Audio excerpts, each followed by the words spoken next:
मुज़क्किया हज़रत सैयदा फातिमा का नाम लिखा हुआ है। इससे पहले अम्मा क्यों नहीं देखने से पहले क्यों नहीं आ गई? इस वक्त ये कब्र तौबा का वास्ता, इलाज का वास्ता। Wait, what kid?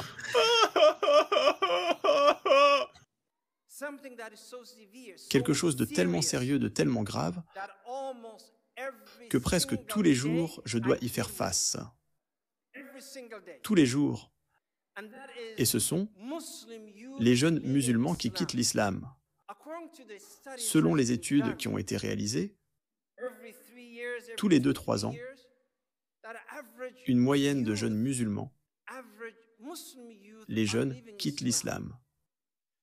Pouvez-vous imaginer 14 siècles de massacres d'incroyants au nom d'Allah?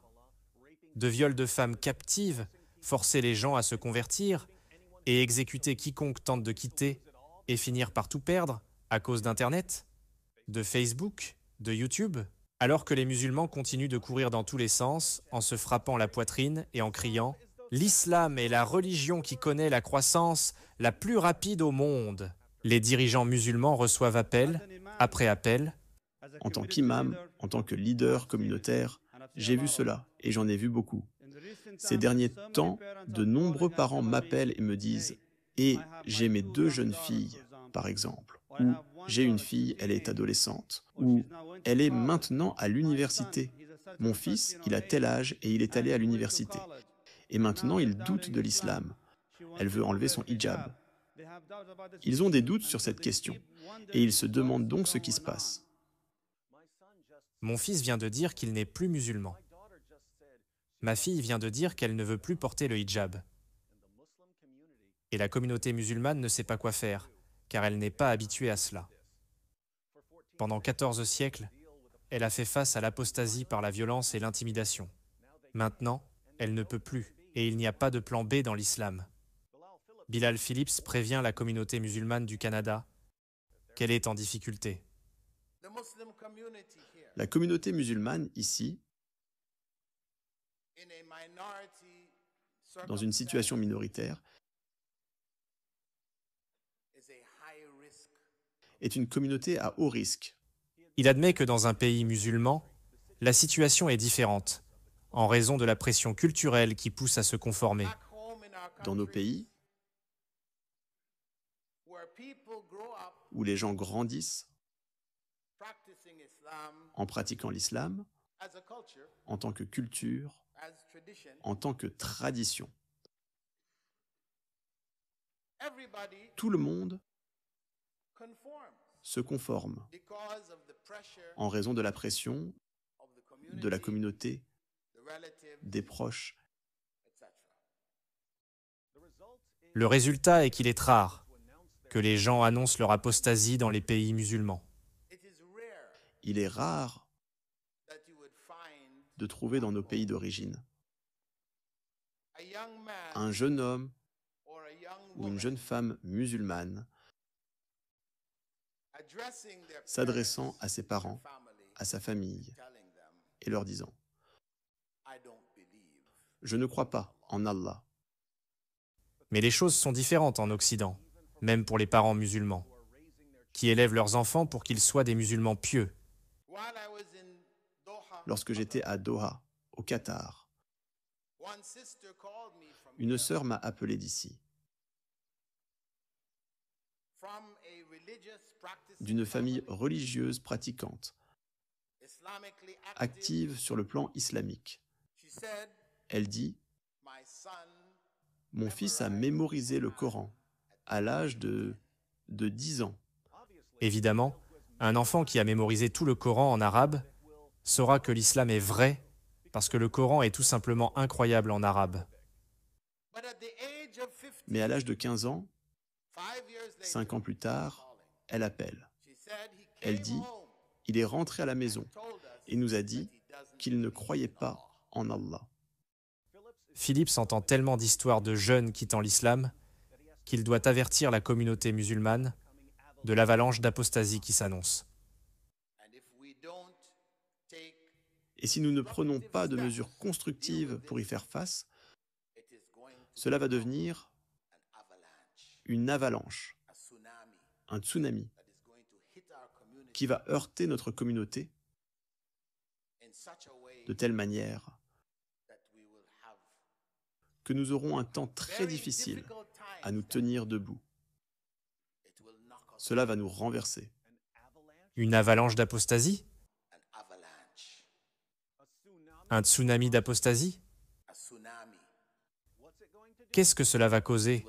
Cela va nous renverser. Mais Bilal Phillips croit qu'il existe une solution. Quelle est la solution, Bilal?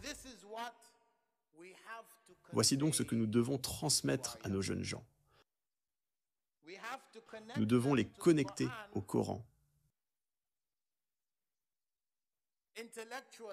intellectuellement,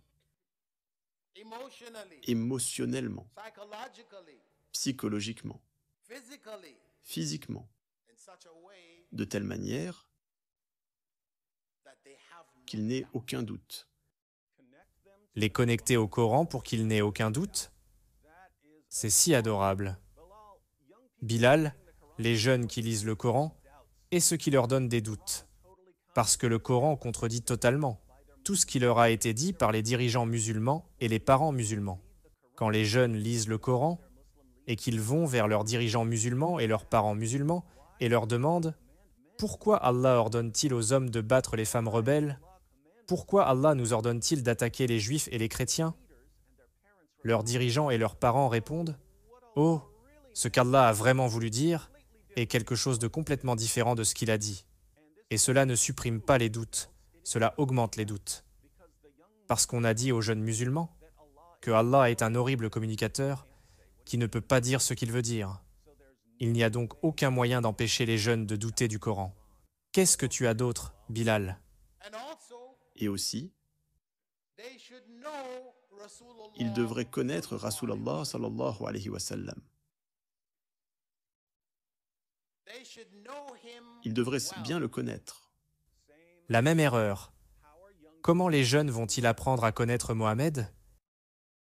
Car il vaut mieux pour eux de ne pas lire des articles sur lui dans les sources les plus fiables de l'islam, parce que rien ne convaincra plus rapidement les musulmans de quitter l'islam que de lire ce que les compagnons de Mohammed ont dit à son propos.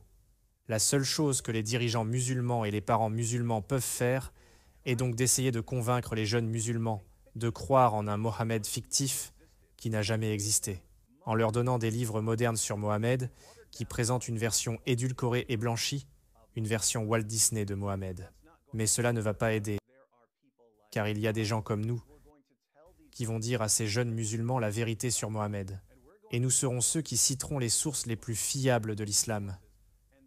Et les jeunes musulmans se rendront compte que leurs dirigeants et leurs parents leur ont menti. Et ils quitteront l'islam. Quel pourcentage pensez-vous que cela représente? Est-ce 2% de notre jeunesse?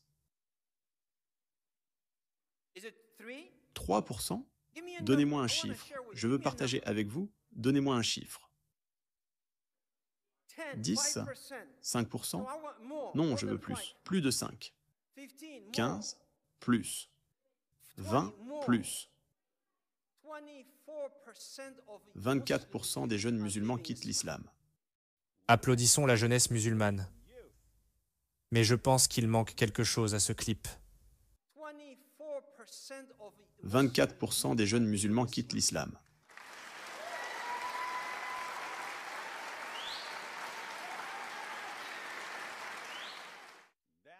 Nous y voilà. Je suppose que personne n'a pris la peine de dire à tous ces jeunes musulmans sur la parfaite préservation du Coran. Tellement triste. Mais voici ce qui est intéressant. À l'époque où j'ai commencé, avant même d'avoir une chaîne YouTube, il était assez rare d'entendre parler d'ex-musulmans. Ils étaient là, mais il ne semblait pas qu'ils soient nombreux. Nous y voilà, même pas 13, 14 ans plus tard, et 24% des jeunes musulmans quittent l'islam? Quel sera le pourcentage 5 ans plus tard? Qu'en sera-t-il dans 10 ans? Vous voyez pourquoi ils paniquent.